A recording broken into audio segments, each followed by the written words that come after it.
ధన్యవాదాలు తెలియజేసుకుంటున్నాను. మొదటిగా జ్యోతి ప్రజ్వలన కార్యక్రమాన్ని ప్రారంభించవలసిందిగా కోరుతున్నాం.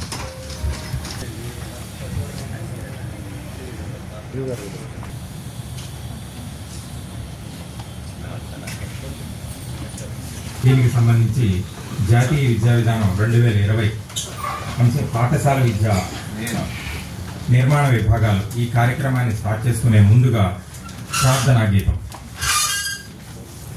జిల్లా పరిషత్ గర్ల్స్ హై స్కూల్ పడమట వారిని ప్రార్థన చేయవలసిందిగా అందరూ ప్రార్థనకి గమనించవలసిందిగా కోరుతున్నాం.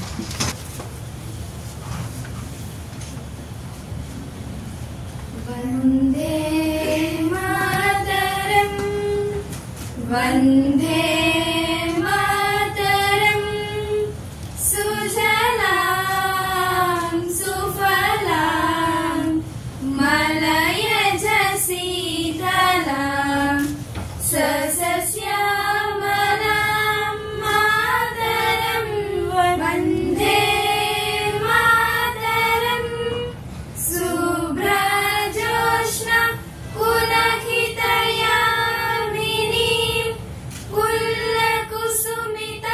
ద్రుమధర శోభిని సుహాసిని సుమధుర భాషిని సుఖదాం వరదాం మాతరం వందే మాతరం వందే మాతరం.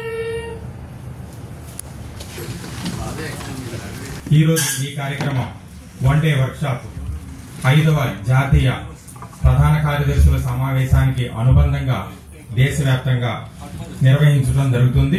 దానిలో మన ఆంధ్ర రాష్ట్ర ప్రభుత్వంలో మనకి ఎన్టీఆర్ జిల్లాల నందు మనకి పాఠశాల విద్య నిర్మాణ విభాగాలు అనే అంశం మీద వన్ డే వర్క్షాప్ ఏర్పాటు చేసుకోవడం జరిగింది. ఈ కార్యక్రమాన్ని గౌరవ జిల్లా మేజిస్ట్రేట్ కలెక్టర్ గారి ఆధ్వర్యంలో ఈ కార్యక్రమం నిర్వహించుకోవడం జరుగుతుంది. సార్, ఈ కార్యక్రమానికి సంబంధించి మీ ఆదేశాలనుసారం మనకి జిల్లాలో 20 మండలాల్లో ఉన్న ఎంయు మండల విద్యాశాఖ అధికారులు, అలాగే క్లస్టర్ ప్రధానోపాధ్యాయులు, అలాగే ఎస్ఎంసి చైర్మన్లు ఇక్కడికి విచ్చేయడం జరిగింది సార్. దాంతో పాటు ఇక్కడ లైన్ డిపార్ట్మెంట్స్ అన్ని కూడా రావడం జరిగింది. దాంతో పాటు మనకి క్వాలిటీ ఎడ్యుకేషన్ కి సంబంధించి ప్రథమ్, అసర్, టర్ల్, ఈఎస్డిపి ఇంకా ఇతర మనకి ఏదైతే ఎంఓయూ చేసుకుని పాఠశాల విద్యా విభాగంలో క్వాలిటీ పెంచే కార్యక్రమాలు నిర్వహించుకునే వారందరూ కూడా విచ్చేసి ఇక్కడ ఈ కార్యక్రమాన్ని వన్ డే వర్క్షాప్ గా నిర్వహించుకోవడం జరుగుతుంది సార్. వీటికి సంబంధించిన అంశాలని ఆల్రెడీ మనకి మార్నింగ్ మిడ్ డే మీల్స్ కి సంబంధించిన అంశాలని తెలియజేయడం జరిగింది గౌరవ డిఈఓ గారు. మనకి స్కూలింగ్ బిల్డింగ్ బ్లాక్స్ కి సంబంధించి human capital for Viksit Bharat అంశాన్ని ప్రధానంగా దృష్టిలో పెట్టుకుని ఇక్కడ మనకి గ్రూప్ డిస్కషన్ నిర్వహించి అనంతరం ఈ కార్యక్రమానికి సంబంధించిన మినిట్స్ ని మనం స్టేట్ లెవెల్ కి, నేషనల్ లెవెల్ కి పంపించడం జరుగుతుంది సార్. ఈ కార్యక్రమానికి విచ్చేసి తమరు మమ్మల్ని అందరినీ ఆశీర్వదించి దాంతో పాటు ఇక్కడ ఈ కార్యక్రమాన్ని గురించి తెలియచేయవలసిందిగా కూర్చున్నాను సార్.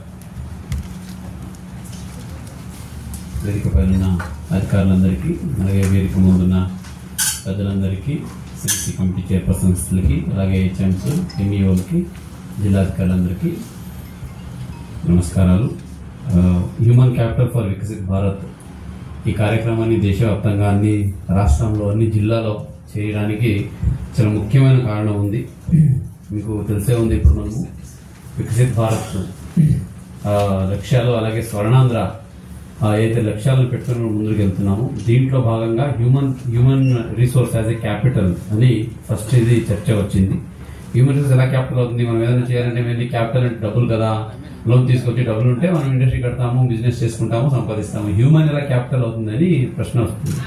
సో హ్యూమన్ ఎలా క్యాపిటల్ అంటాం, ఎందుకు క్యాపిటల్ అవుతుందంటే ఫైనల్లీ మనం ఏం అచీవ్ చేయాలన్నా కూడా, ఏమి సాధించాలన్నా కూడా మనీ అనేది ఒక ఎయిడ్, అది ఒక టూల్ అంతే. బట్ ఆ టూల్ని ఎలాగ వాడుకోవాలి, ఆ టూల్ని ఎలాగ మళ్ళీ మనం క్రియేట్ చేయాలి, సో ఎలాగ అనలైజ్ చేయాలి, ఎలాగ కోఆర్డినేట్ చేయాలి అనేది మెయిన్లీ ఆలోచన మన మైండ్లో ఉండాలి. సో ఇది ఇప్పుడు ఈ Viksit Bharat related human capital for Viksit Bharat కి ఎందుకు మనం స్టార్ట్ చేసుకుంటున్నామంటే, సో మీకు అందరికీ ఇప్పుడు తెలిసే ఉంది, మనకు 2047కి 100 years కంప్లీట్ చేయబోతున్నాం. ఇండిపెండెన్స్ వచ్చి. ఓకే, సో ఇప్పుడు ఆల్రెడీ ఆజాదీ కా అమృత్ మహోత్సవం అంటే 75 years కంప్లీట్ అయ్యి సో 100 years వైపు మనం అడుగులు వేస్తున్నాం. ఇలా వేస్తున్న నేపథ్యంలో ఇప్పుడు కూడా మనం బేసిక్ నీడ్స్ అయితే ఫుడ్, షెల్టరు, ఫుడ్ ఏదైతే ఉందో కపడే, ఫుడ్ గర్ కపడే మకాన్, సో ఇది బేసిక్ నీడ్స్. ఇప్పుడు ఉన్న ఎమర్జింగ్ ఇండియాలో సో ఈ బేసిక్ నీడ్స్ దాదాపుగా ఫిల్అప్ అయినాయి. సో ఇంకా కొన్ని గ్యాప్స్ ఉంటే అది కూడా చేసుకుంటూనే 100 years కి మనము వచ్చే జనాలకి వచ్చే జనరేషన్స్ కి ఏం చెప్తాము? 100 సంవత్సరంలో మనము ఇండిపెండెన్స్ లో గత 300 సంవత్సరంలో ఇన్ని కష్టపడ్డాము, ఇన్ని బాధలు పడ్డాము, మా తాతల ముత్తాతలు ఇంత ఇబ్బంది పడ్డారని చెప్పుకుంటూనే ముందుకు వెళ్తామా, లేదా ముందుకి మన దేశం ఎలా ఉండాలి, మన పిల్లలకి వాళ్ళ పిల్లలకి ఎటువంటి భవిష్యత్తు ఇవ్వాలి అని మనం చూపించాలి. సో ఈ క్వశ్చన్ వచ్చినప్పుడు హ్యూమన్ క్యాపిటల్ స్ట్రెంథెన్ చేయడం చాలా అవసరం. ఇప్పుడు after 100 years also if you go back and say that అలా ఉండింది చేయించుకుని వచ్చాము, బ్రిటిష్ ఓడించాము, వాళ్ళు వెళ్ళిపోయారు, అదే చెప్తుంటే what is the human capital we are building? So what is the future? ఇప్పుడు ఫ్యూచర్ మీకు తెలిసే ఉంది. It is quantum, it is AI, it is a space, it is a science. Okay, ఆ ఫ్యూచర్ ని మనం ముందు పెట్టుకుంటూ 100 years తర్వాత ఏం చెప్పాలా అని వచ్చినప్పుడు ఫస్ట్ మనం ఇన్వెస్ట్ చేయాల్సింది బోత్ ఇంటెలెక్చువల్లీ అలాగే ఫైనాన్షియల్లీ హ్యూమన్ క్యాపిటల్ బిల్డింగ్ మీద ఇన్వెస్ట్ చేయాలి. సో అప్పుడు వచ్చినప్పుడు హౌ టు ఇంప్రూవ్ దిస్ అని వచ్చినప్పుడు who has to be improved. ఇప్పుడు ఎక్కడ ఉన్న వాళ్ళని మనం ఇప్పటి నుంచే దృష్టి పెడితే 2047 నాటికి వాళ్ళు ఒక అసెట్ గా తయారవుతారు. వాళ్ళు ఒక హ్యూమన్ క్యాపిటల్ లాగా ఈ సొసైటీకి కాంట్రిబ్యూట్ చేసి వికసిత్ భారత్ డెవలప్డ్ కంట్రీ అయితే ఉందో ఆ కంట్రీకి వాళ్ళు ప్రౌడ్ సిటిజన్స్ గా రిప్రజెంట్ చేయగలుగుతారు కంట్రీని అది ఇంటర్నేషనల్ ఫోరం అంటే. సో వాళ్లే మీ క్లాసెస్ లో ఈరోజు కూర్చుని మీ స్కూల్స్ లో పాఠాలు వింటున్న పిల్లలు. సో వాళ్ళ మీద కనుక మనం ప్రాపర్ గా ఫోకస్ చేయగలిగితే, వాళ్ళ మీద కనుక మనం ప్రాపర్ గా ఆ క్వాలిటీ ఎడ్యుకేషన్ ఇవ్వగలిగితే, సో వాళ్ళకి కావాల్సిన ఆలోచన విధానాన్ని మనము వాళ్ళకి నేర్పించగలిగితే, so they will be the future of our country అనే కాన్సెప్ట్ తో ఈ human capital for Viksit Bharat అనే ప్రోగ్రామ్ తీసుకురావడం జరిగింది. ఇప్పుడు హ్యూమన్ క్యాపిటల్ మనం ఇప్పుడే చేస్తున్నాం కదా, ఆల్రెడీ పాఠాలు చెప్తున్నాము, యాజ్ పర్ ద కరిక్యులం చెప్తున్నాము, మిడ్ డే మీల్ కూడా ఇస్తున్నాము. ఇంకేం కావాలి అంటే అదొకటే సరిపోదు. ఈ 75 years లో ఇదే చేసినాం. ఓకే, సో అయినా మనము ఏదైతే ఇప్పుడు చూస్తే ది స్పీడ్ ఆఫ్ డెవలప్మెంట్ అలాగే ఇది టెక్నాలజీ అడ్వాన్స్మెంట్ చూసుకుంటే still we have long way to go. ఆ లాంగ్ వే టు గోలో మనము వచ్చే జనరేషన్స్ ని ప్రాపర్ గా గైడ్ చేసి వాడిని ఆ స్పీడ్ కి తయారు చేయాలంటే ఇంకా ఏదో కావాలి, something else to be given. So దానికోసం కావాల్సిన ఫీడ్బ్యాక్ తీసుకోవడానికి ఈ కార్యక్రమం అన్ని జిల్లాలో చేయడం జరుగుతుంది. ఇప్పుడు as a teachers, as SMC chairpersons, as a MEOs మీరు చాలా చూస్తున్నారు ఇప్పుడు. ఓకే, స్కూల్స్ లో కొన్ని మంచిగా ఉన్నాయి, కొన్ని లోపాలు ఉన్నాయి, కొన్ని ఇంకా లేనివి చాలా ఉన్నాయి ideas. So how to go head. ఇప్పటి వరకు మనం ఏముంది, పాఠాలు బుక్ ఒక కరికులం ఇస్తాము, ఒక పాఠాలు చదువు యాజ్ పర్ ది సిలబస్ నేర్పించేస్తాము, ఎగ్జామ్ ఇస్తాము, ఎగ్జామ్ రాస్తారు, వెళ్ళిపోదు. ఇప్పుడు మనము ఈ యాన్యువల్ అచీవ్మెంట్ సర్వే ఏదో నేషనల్ ఎన్ఏఎస్ అచీవ్మెంట్ సర్వే అలాగే స్టేట్ అచీవ్మెంట్ సర్వే చూస్తుంటే ఆ గ్యాప్స్ మీకు తెలిసే ఉంటుంది. ఓకే, ఎంతవరకు మనం ఇంకా ఈ చేస్తున్న రొటీన్ కార్యక్రమాల్లో ఇంకా ఎంతమంది ఏదైతే ఇది ఉందో ఆ స్పీడ్ గానీ లేదా అచీవ్మెంట్ ని ఇంకా అందుకోలేకపోతున్నారని మీకు తెలుస్తుంది. సో ఇప్పుడు అందుకోవాలంటే what are the ways we have అనేది. ఇప్పుడు if you go back and see after before 20-30 years వెనకాల వెళ్ళి చూస్తే ఇప్పుడున్న ఏమి సదుపాయాలు అప్పుడు లేవు. ఇప్పుడు డిజిటల్ క్లాస్ రూమ్ అయితేనేంటి, ఇంటర్నెట్ అయితేనేంటి, ఆర్టిఫిషియల్ ఇంటెలిజెన్స్ అయితేనేంటి, వర్చువల్ క్లాస్ రూమ్స్ అయితేనేంటి, సో ఇవన్నీ అంత లేవు, అప్పుడు లేనే లేవు. ఇప్పుడు చూసుకుంటే మనకు now we have paraphernalia surrounding supporting infrastructure, supporting administration, supporting setup అన్ని ఉన్నాయి. సో ఇప్పుడు మనం ఎట్లాగా ఈ జనరేషన్స్ కి న్యూ థాట్ ప్రాసెస్ ని ఇన్ఫ్యూజ్ చేయగలుగుతాము. ఈ న్యూ జనరేషన్స్ కొత్త తరాలకి కొత్త ఏదైతే ఎమర్జింగ్ ఇండియా అయితే ఉందో వికసిత భారత్, సో దానికి తగ్గట్టుగా వాళ్ళని ఏ ప్రకారం మనం ఇప్పటి నుంచి గైడ్ చేయాలి, ఎటువంటి గైడ్ చేయాలి, లేదా కొత్తగా ఆలోచించాలి, లేదా ఏదైతే ఉందో అదే రుద్దుకుంటూ వెళ్ళిపోవాలని ఆలోచిస్తే దానికి యాక్చువల్లీ మనం ఇప్పుడు కూర్చొని డిస్కస్ చేయాల్సి ఉంది. ఇప్పుడు రొటీన్ గానే చేస్తే రొటీన్ గానే అవుతుంది. ఇప్పుడు లాస్ట్ 75 లో అదే జరిగింది. కాబట్టి నెక్స్ట్ 25 years లో మనము ఈ వికసిత భారత్ అలాగే స్వర్ణాంధ్ర సాధించాలంటే something else to be there. ఆ ఎల్స్ అనేది ఏంటనేది ఓకే ప్రాబ్లమ్స్ సవరించడం కన్నా ప్రాబ్లమ్స్ కాకుండా కొత్త సొల్యూషన్స్ ఎలా ఫైండ్ చేద్దాం అనేది వెరీ ఇంపార్టెంట్. ఇప్పుడు మీకు తెలిసే ఉంది ఎక్కడ లేని విధంగా Andhra Pradesh is now thinking about quantum valley. Okay, ఇప్పుడు సిలికాన్ వ్యాలీ యూఎస్ లో పెట్టుకున్నారు. Thanks to the visionary leadership quantum valley. ఇప్పుడు పిల్లలకి క్వాంటమ్ గురించి చెప్పట్లేదు, కానీ by the time they become the contributors in the society they should be aware of what it is. దీనివల్ల మనం ఎట్లాగా మనము ఈ ఫీచర్స్ ని మనం చేంజ్ చేసుకోవచ్చు, ఎలాగా ఎగ్జిస్టింగ్ ప్రాబ్లమ్స్ కి సొల్యూషన్ కనుక్కోవచ్చు అనేది పిల్లలకి ఇప్పటి నుంచి వాళ్ళకి అర్థం అవ్వాలి. ఇప్పటి నుంచి వాళ్ళకి దాని గురించి ఎక్స్పోజర్ ఇస్తూ వెళ్తే కంపల్సరీగా they will learn it. So ఆ ఎక్స్పోజర్ ఇచ్చే దాంట్లో రెగ్యులర్ కరిక్యులం ఎలాగ రెగ్యులర్ ఉందో అలాగే నేర్పించి వెళ్దామా, లేదా ఏదైనా దానికి యాడ్ చేద్దామా, can we do something else different. ఎందుకంటే మీరందరూ ఎన్ని సంవత్సరాల టీచింగ్ ఎక్స్పీరియన్స్ ఉంది కాబట్టి మీకు బాగా తెలుసు ఎట్లాగా చెప్తే పిల్లలు బాగా వింటారు. ఇప్పుడు మీడియాలో చూస్తుంటాము, ఆటతో పాటతో నేర్పిస్తూ ఉంటారు, ఓకే, క్రియేటివ్ గా నేర్పిస్తారు, పాటలతో నేర్పిస్తారు. యాక్చువల్లీ క్లాస్ రూమ్ కాకుండా ఫీల్డ్ లో తీసుకుని నేర్పిస్తే బాగా ఎక్కుతుంది మైండ్ కి. ఓకే, ఒక ప్రాబ్లం ఇచ్చే ప్రాబ్లం సొల్యూషన్ ఫైండ్ అవుట్ చేయాలంటే ఆయనకి మ్యాథ్స్ తెలియకపోయినా సైన్స్ తెలియకపోయినా దానికి సొల్యూషన్ చెప్తాడు. అంటే అక్కడ యాక్చువల్లీ న్యూమరసీనో లేదా ఏదో సైన్స్ రోట్ మెమరీనో మగ్గింగ్ అప్ కాదు, application of mind. Application of mind ఎట్లాగా మనం పిల్లల్లో యాక్టివేట్ చేయాలండి as a teachers, as a officers మనం ఇప్పుడు ఆలోచించాలి. ఎందుకంటే రానున్న రోజుల్లో ఇప్పుడు స్పీడ్ అంటే మనం ప్రతి దాంట్లో ఎంత స్పీడ్ పెరిగిందంటే ఏదో ఇప్పుడు చూస్తాను మళ్ళీ కూర్చొని ఆలోచించి సొల్యూషన్ చెప్తాను దానికి అవకాశం లేదు ఇప్పుడు. So we need solutions instant solution రావాలంటే మనము application of mind, presence of mind లో ఆలోచించాలి. అక్కడ ఈ రెగ్యులర్ ఎగ్జామ్స్ కోర్సు మెరిట్స్ పనికి రావు.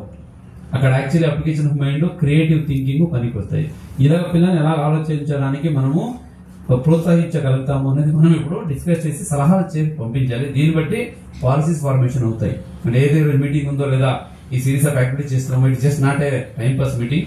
దీనికి చాలా ఇంపార్టెంట్ ఉంది. నెక్స్ట్ 25 years లో ఆఫ్టర్ 25 years ఒక ఆఫీసర్, ఒక ఎడ్యుకేషనిస్ట్, ఒక ఇంటెలెక్చువల్, ఒక లీడర్ ఎలా ఉంటాడో ఎలా ఉండాలనేది ఈ రోజు ఇటువంటి మీటింగ్ మీరు చేసే నిర్ణయాలు, మీరు అప్లై చేసే మీ ఏదైతే థాట్ ప్రూఫ్ ఉందో దాన్ని బట్టి డిసైడ్ అవుతుంది. కాబట్టి ఆ ఇంపార్టెన్స్ ని మీరు దయచేసి మనసులో పెట్టుకోవాలి ఈ మీటింగ్ లో.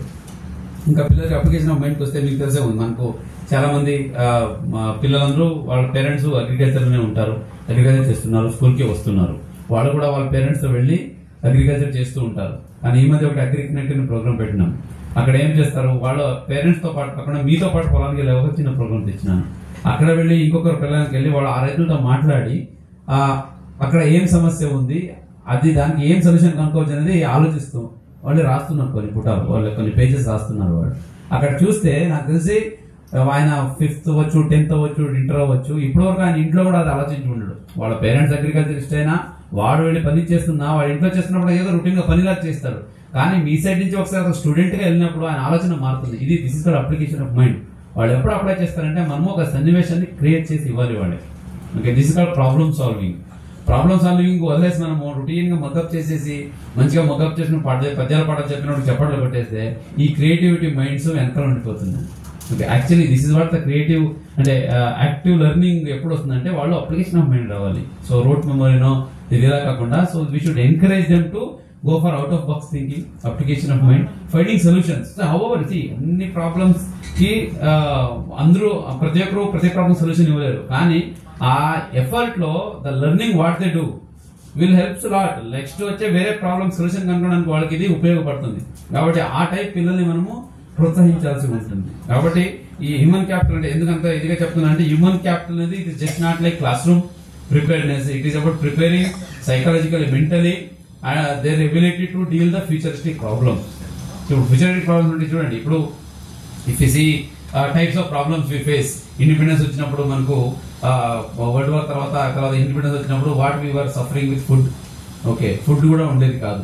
ఓకే, షిప్ టు మౌత్ అనే కాన్సెప్ట్ వచ్చినప్పుడు ఎక్కడి నుంచి బయట నుంచి గోధుమలు తీసుకొచ్చేసి ఫుడ్ పెట్టేవాడు. ఓకే, ఆ టైంలో అది ప్రాబ్లం. అప్పుడప్పుడు తర్వాత వచ్చి గ్రీన్ రెవల్యూషన్ వచ్చింది, మనం సెల్ఫ్ సఫిషియెంట్ అయ్యాము. So no food is not a problem. సో ఇప్పుడు ఇలా ఉంది కాబట్టి ఇలాగే ఉంటుందని కాదు. నెక్స్ట్ ఎటువంటి ప్రాబ్లమ్స్ వస్తాయి మనకు తెలియదు. ఒకవైపు టెక్నాలజీ పెరుగుతా ఉంది, ఆర్టిఫిషియల్ ఇంటెలిజెన్స్ పెరుగుతా ఉంది. Okay, entire world is competing for the space now. So ఈ ఇంప్రూవ్డ్ సిచ్యుయేషన్ లో నెక్స్ట్ 75 years బ్యాక్ ఉన్న ప్రాబ్లం ఇప్పుడు లేదు. కాబట్టి ఇప్పుడున్న సొల్యూషన్స్ నెక్స్ట్ 45, 50, 70 years కే అవసరం ఉండకపోవచ్చు. అప్పుడు వేరే ప్రాబ్లమ్స్ వస్తాయి. కాబట్టి ఆ ప్రాబ్లమ్స్ కి మనం జనరేషన్స్ ని తయారు చేయాలంటే కంపల్సరీగా application of mind, own thinking, creative thinking, original thinking మనం ఎంత ట్రిగర్ చేస్తే అంత అది ఉపయోగపడుతుంది. So this is what basically the human capital for Viksit Bharat. Okay, కాబట్టి as a like policy makers or as a decision makers, as a feedback givers మీ involvement దీంట్లో ఉండాలి. సో హౌ టు ఆ సృజనాత్మకత అంటారు క్రియేటివిటీని ఎలా మనం పెంపొందిస్తాము పిల్లల్లో. So how to prepare this current generation for the future problems, to face the future problems without any hurdle by keeping in view of the sustainability in mind. Okay, so environmental protection ఏదైతే ఉందో దాన్ని mind లో పెట్టుకొని how to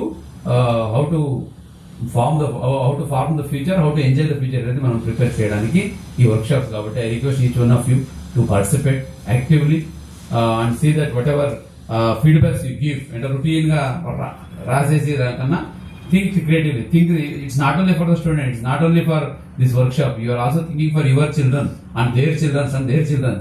మీ పిల్లలు 2047 కి ఏ stage లో ఉండాలి, వాళ్ళు ఎలా ఉండాలి అనే దాని మీద కూడా మీరు ఆలోచిస్తారు అని సార్ కూడా నోట్ చేసేంత స్థాయికి మీ సైడ్ నుంచి సలహాలు సూచనలు నేను ఎక్స్పెక్ట్ చేస్తూ ఈ కార్యక్రమానికి చక్కగా ఆర్గనైజ్ చేస్తూ మీ అందరికీ ఇక్కడ పిలిచిన అందరికీ ధన్యవాదాలు తెలియజేసుకుంటూ సెలవు తీసుకుంటుంది.